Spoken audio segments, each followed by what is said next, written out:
Hai Sobat Gudang Cerita. Aku Sukma, ini kisahku, kisah hidupku yang mungkin jadi pelajaran buat kalian semua. Sebelum kita mulai jangan lupa bantu subscribe, like and comment agar channel ini lebih berkembang.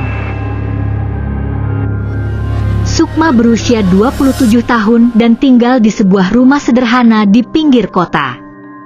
Ia anak tunggal dari pasangan Suryo dan Tuti, dua orang tua yang dulu pernah memiliki usaha kecil-kecilan tapi harus gulung tikar karena kondisi ekonomi keluarga yang tidak stabil.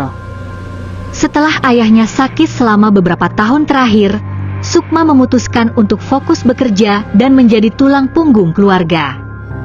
Dia tidak pernah mengeluh meski tahu hidupnya jauh dari glamor.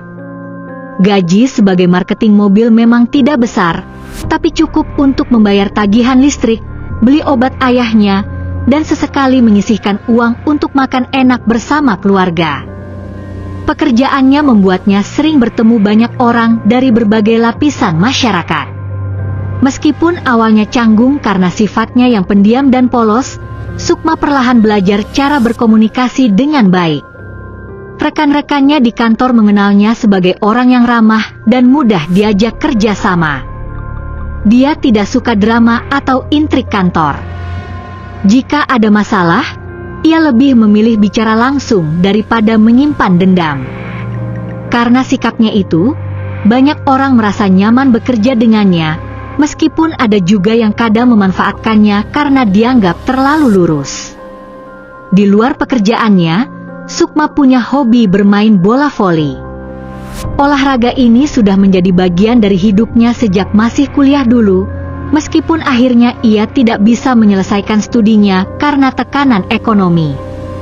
Tapi setiap minggunya, jika punya waktu luang, Sukma pasti datang ke lapangan voli dekat rumah untuk ikut latihan atau sekadar nonton pertandingan. Olahraga itu membuatnya merasa hidup, melupakan sejenak beban pekerjaan dan tanggung jawab keluarga. Di sana, ia bisa tertawa lepas dan bertemu orang-orang yang memiliki minat yang sama dengannya. Sukma bukan tipe wanita yang suka pamer atau cari perhatian. Penampilannya sederhana, rambutnya biasanya diikat cepat, dan jarang menggunakan make-up tebal.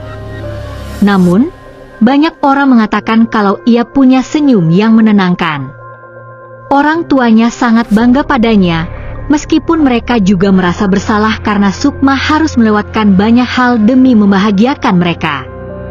Meski begitu, Sukma tetap menjalani hidupnya dengan tenang, percaya bahwa semua akan baik-baik saja selama ia tetap berusaha dan menjaga hati tetap kuat. Sukma dan Arman bermula dari sebuah turnamen voli antar perusahaan yang diadakan di pusat olahraga kota. Perusahaan tempat Sukma bekerja mengirimkan tim untuk ikut serta, meskipun bukan sebagai peserta utama. Sukma sendiri tidak ikut bermain, tapi ia datang sebagai pendukung setia karena teman-temannya di kantor ikut bertanding. Di sana, ia melihat salah satu pemain dari tim lawan dengan postur tinggi dan gerakannya yang begitu lincah. Pemain itu adalah Arman, atlet voli profesional yang ternyata juga mewakili perusahaan tempatnya bekerja. Arman menarik perhatian banyak orang, bukan hanya karena kemampuan olahraganya, tetapi juga cara dia memimpin tim di lapangan. Ia bicara tegas tapi tetap tenang, bahkan saat skor sedang ketat. Setelah pertandingan selesai, beberapa rekan dari perusahaan Sukma mulai membicarakan Arman, menyebut kalau ia terkenal di kalangan komunitas voli daerah. Karena rasa penasaran, Sukma pun mencari tahu lebih lanjut lewat media sosial.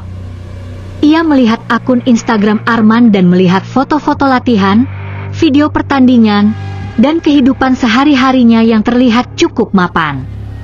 Beberapa minggu setelah itu, ada undangan acara silaturahmi antar perusahaan yang terlibat dalam turnamen.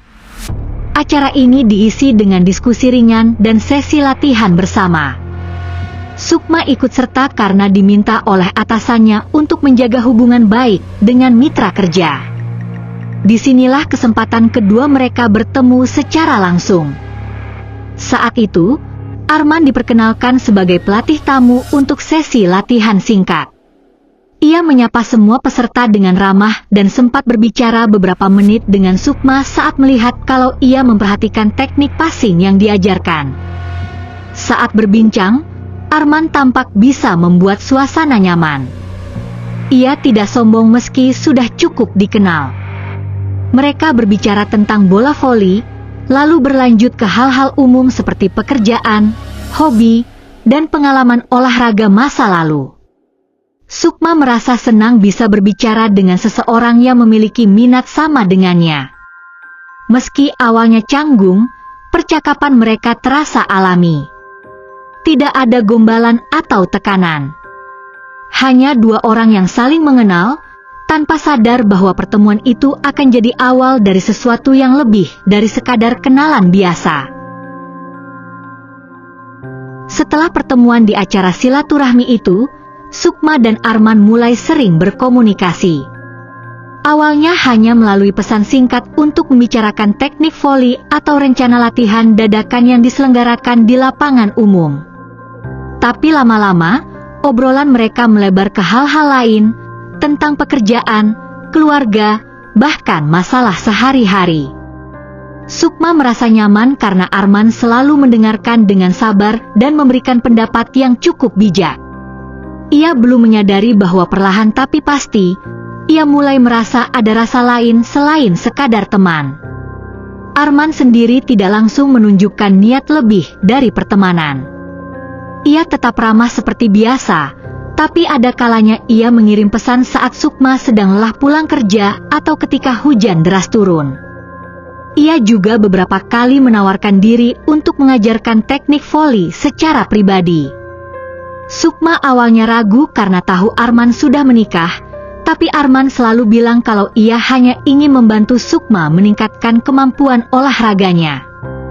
Karena sikapnya yang santai dan tidak memaksa, Sukma pun akhirnya luluh dan menerima ajakan itu. Pertemuan demi pertemuan membuat hubungan mereka semakin dekat. Mereka mulai sering jalan-jalan setelah latihan, entah hanya duduk di pinggir lapangan atau makan di warung kecil dekat tempat parkir.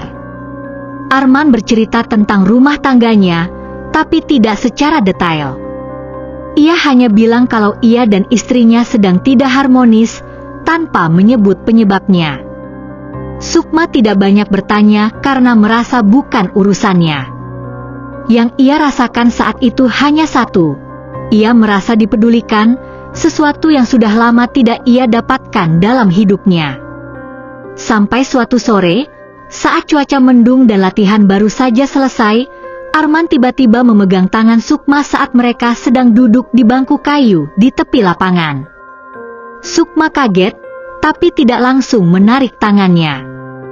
Arman memandangnya dan berkata pelan, "Aku senang bisa kenal kamu." Sukma tidak menjawab. Ia diam, dan diamnya itu seolah memberi jawaban tersendiri bagi Arman.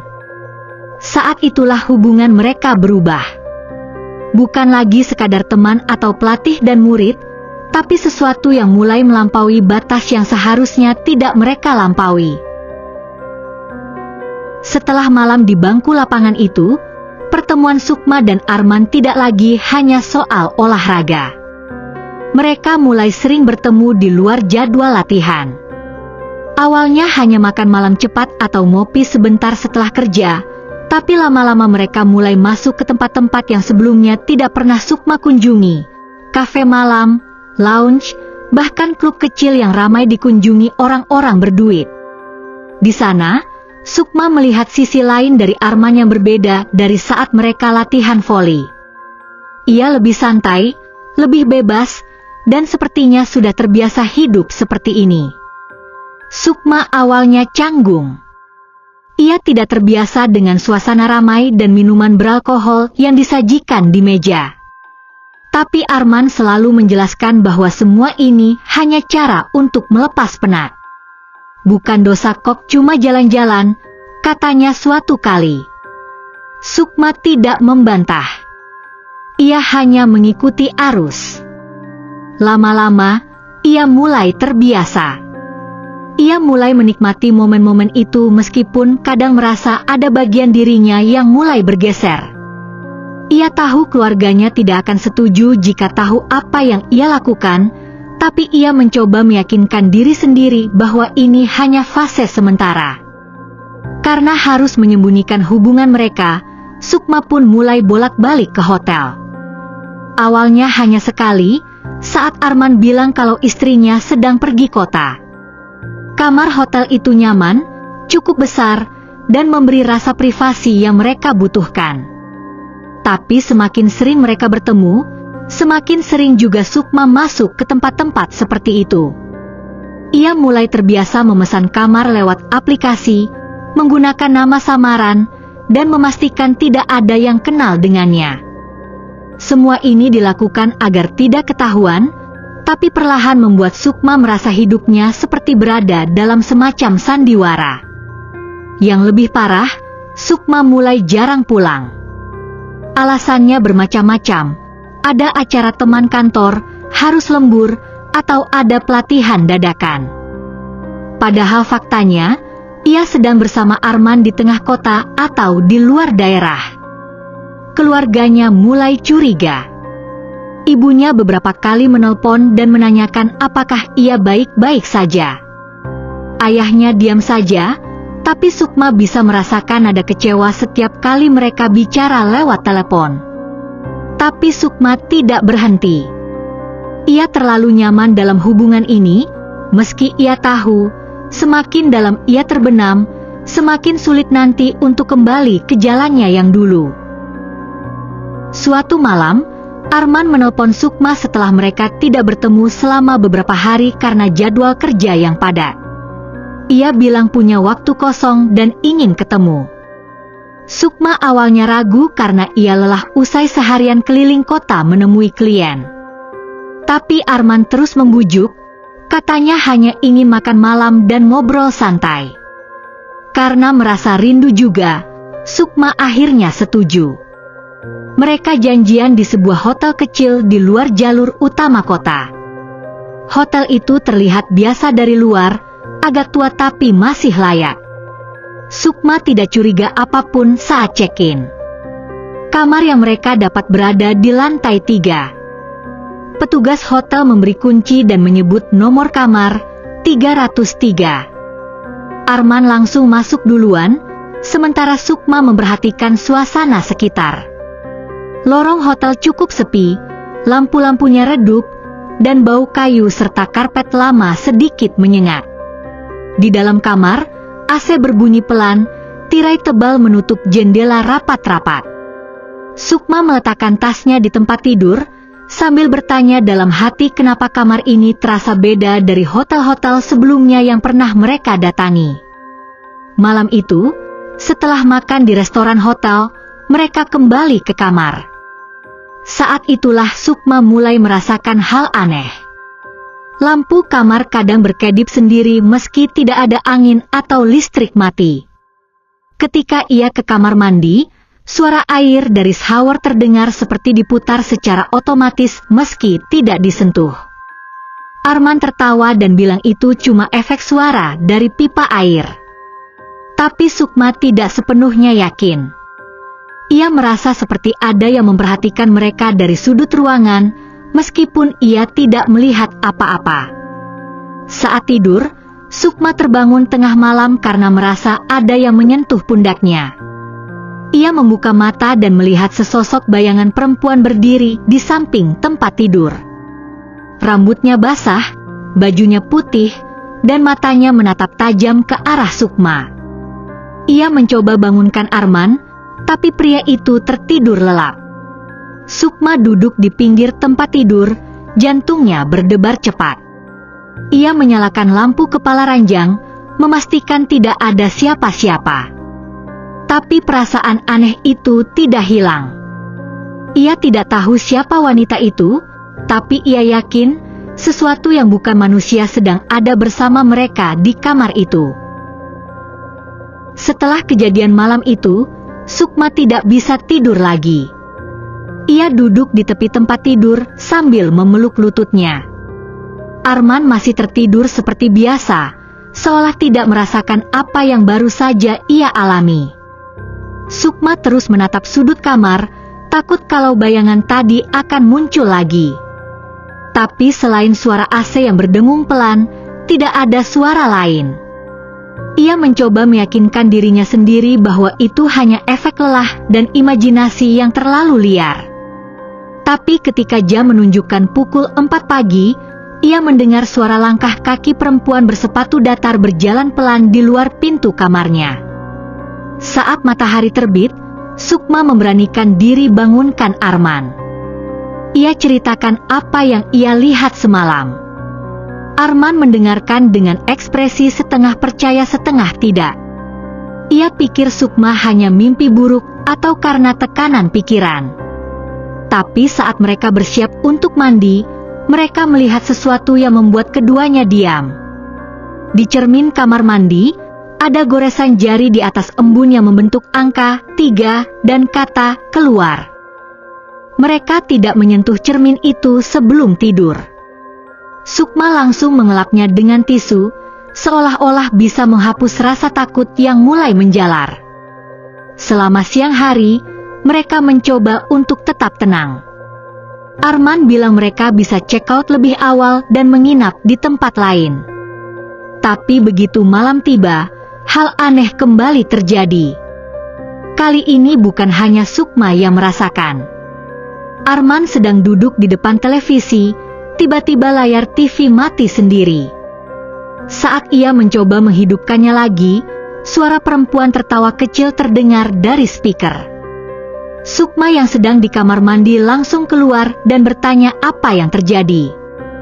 Arman tidak menjawab, matanya fokus pada cermin. Di belakang punggung Sukma, bayangan perempuan berbaju putih sekilas muncul, lalu menghilang. Mereka mulai panik. Sukma ingin langsung pergi dari hotel itu, tapi Arman ragu karena sudah larut malam dan tidak ada taksi yang bisa mereka panggil. Mereka memutuskan untuk menunggu sampai pagi. Tapi malam itu, gangguan tidak berhenti. Ada suara bisikan di telinga Sukma meski tidak ada orang di sekitarnya. Arman juga merasakan tangannya sempat digenggam oleh tangan dingin yang tidak terlihat. Mereka saling pandang, sama-sama takut, tapi tidak tahu harus melakukan apa. Untuk pertama kalinya, mereka menyadari bahwa sesuatu di luar kendali mereka sedang terjadi, dan mungkin tidak akan berakhir hanya dengan pergi dari kamar itu. Setelah malam penuh teror di kamar hotel, suasana antara Sukma dan Arman mulai berubah. Mereka memang berhasil keluar dari kamar itu sebelum matahari terbit, tapi rasa takut yang mereka alami tidak langsung hilang begitu saja. Selama perjalanan pulang, mereka tidak bicara banyak. Arman fokus menyetir, sesekali melirik jam. Sukma duduk di sampingnya dengan pandangan kosong, masih mencoba memahami apa yang sebenarnya terjadi. Ia ingin sekali lagi meyakinkan dirinya bahwa semua itu hanya halusinasi atau kelelahan semata, tapi ia tahu Arman juga merasakan hal yang sama. Beberapa hari setelah kejadian itu, Sukma mulai menyadari kalau sikap Arman berubah. Ia jadi lebih pendiam, jarang mengirim pesan seperti biasanya, dan bahkan saat mereka bertemu, Arman terlihat gelisah. Saat Sukma tanya apakah ada masalah, Arman hanya menjawab singkat, "Aku butuh waktu." Sukma tidak mendesak, tapi ia bisa merasakan jarak yang mulai terbentuk. Ia coba membawa topik soal kamar hotel itu, tapi Arman langsung mengalihkan pembicaraan. Ia seolah tidak ingin membahasnya lagi, seolah-olah hanya akan membuat semuanya lebih buruk. Tekanan batin membuat mereka mudah tersinggung satu sama lain. Suatu sore, saat sedang minum kopi di sebuah warung dekat lapangan voli, Sukma menyebut nama Arman dalam konteks latihan voli. Arman langsung bereaksi, "Kamu pikir aku suka semua ini? Aku cuma ikut kamu ke sana karena kamu minta." Sukma terdiam. Ia tidak menyangka Arman akan marah hanya karena hal itu. Tapi ia juga kesal. Ia merasa selama ini yang berusaha menjaga hubungan adalah dirinya, sementara Arman terus mundur perlahan-lahan. Ketegangan mencapai titik puncak saat mereka bertemu di sebuah parkiran mall. Sukma datang duluan, menunggu cukup lama sampai Arman muncul dengan wajah ketus. Saat Sukma tanya kenapa, Arman langsung bilang, "Aku udah enggak kuat. Aku mau akhiri semua ini." Sukma terkejut. Ia tidak menyangka Arman akan langsung memutuskan segala sesuatunya begitu saja. Ia coba tanyakan alasannya, tapi Arman hanya menggeleng. "Aku mikirin istriku, mikirin hidupku." "Kamu enggak ngerti." Sukma tidak bisa berkata apa-apa lagi. Ia sadar, selain hantu di hotel itu, ada juga sesuatu yang sudah mati di antara mereka sejak malam itu. Hari itu hujan deras sejak siang. Langit gelap menutupi kota, jalanan mulai tergenang di beberapa titik. Sukma sedang di rumah saat menerima pesan singkat dari Arman, "Aku jemput kamu jam 7, kita bicara." Ia tidak tahu apa yang ingin dibicarakan Arman, tapi ia bisa menebak ini soal hubungan mereka yang semakin renggang. Meski begitu, ia tetap bersiap. Ia memakai baju sederhana, menyisir rambutnya cepat, lalu memberitahu ibunya kalau akan keluar sebentar. Arman datang tepat waktu. Wajahnya tegang, matanya fokus pada jalan. Mereka tidak banyak bicara selama perjalanan. Sukma mencoba membuka obrolan ringan, tapi Arman hanya menjawab seperlunya. Mobil melaju pelan karena kondisi jalan basah dan visibilitas buruk. Di tengah perjalanan, Arman mengarahkan mobil ke sebuah jalan alternatif yang lebih sepi. Sukma sempat bertanya, tapi Arman bilang itu lebih cepat. Sukma tidak protes, meskipun perasaannya mulai tidak enak. Beberapa menit kemudian, saat melewati tikungan tajam di pinggir bukit, sesuatu terjadi begitu cepat. Dari arah berlawanan, bayangan putih muncul di tengah jalan. Sukma melihatnya jelas, seorang wanita berbaju putih, rambut basah, berdiri diam seperti menunggu. Arman langsung membanting setir ke kiri. Ban belakang tergelincir karena jalan licin. Mobil oleng, lalu terlempar melewati pagar pembatas dan terjun ke jurang yang cukup dalam. Saat itu juga segalanya menjadi sunyi. Hujan masih turun deras, suara angin berdesir di antara pepohonan. Mobil terjebak di semak-semak, atapnya penyok, kaca depan pecah. Arman terluka parah, darah mengalir dari kepalanya. Sukma tidak sadarkan diri. Tidak ada suara minta tolong, tidak ada gerakan. Hanya lampu rem yang masih menyala redup di tengah gelap. Tidak ada yang tahu berapa lama tubuh mereka dibiarkan begitu. Yang pasti, pagi harinya, petani yang lewat melaporkan kecelakaan itu ke polisi. Saat tim evakuasi tiba, kedua korban sudah tidak bernyawa. Setelah polisi tiba di lokasi kecelakaan, identitas korban segera dicocokkan dengan data di kendaraan. Nama Sukma dan Arman tercatat jelas di SIM dan dokumen mobil yang dibawa. Polisi langsung menghubungi keluarga masing-masing. Keluarga Sukma datang lebih dulu, diiringi tangisan ibunya yang tidak percaya anak satu-satunya sudah tiada. Ayahnya hanya bisa menatap kosong, tidak berkata apa-apa. Sementara itu, istri Arman menerima kabar tersebut beberapa jam kemudian. Ia datang sendiri ke kantor polisi, wajahnya datar tapi matanya sembab. Saat proses identifikasi berlangsung, petugas menemukan beberapa barang pribadi di dalam mobil, termasuk ponsel yang masih menyala meski layarnya retak. Dari riwayat pesan dan foto, mulai terlihat hubungan antara Sukma dan Arman. Mereka bukan sekadar teman biasa. Petugas mencoba menghubungi keluarga Sukma untuk memberikan informasi tambahan, Tapi tidak banyak yang bisa mereka berikan karena selama ini Sukma jarang bercerita soal kehidupan pribadinya.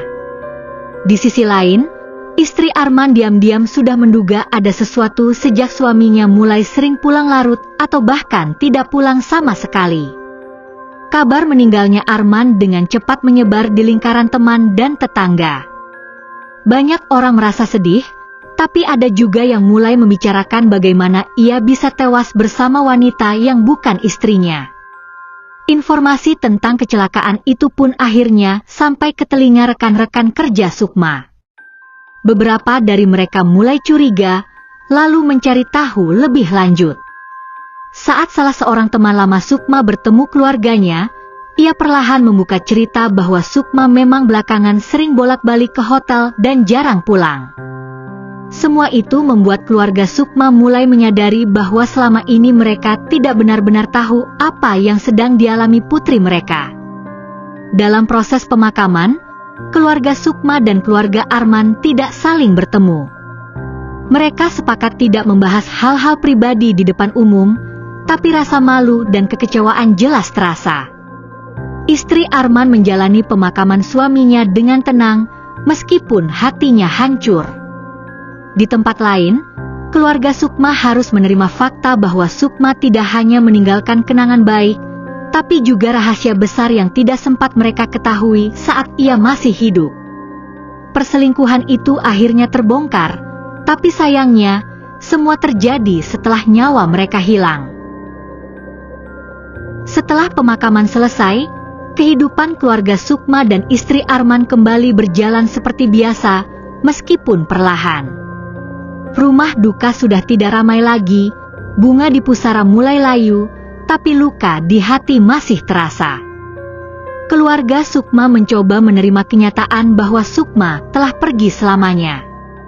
Mereka sempat kesal, marah, bahkan kecewa saat mengetahui apa yang sebenarnya dilakukan Sukma selama ini.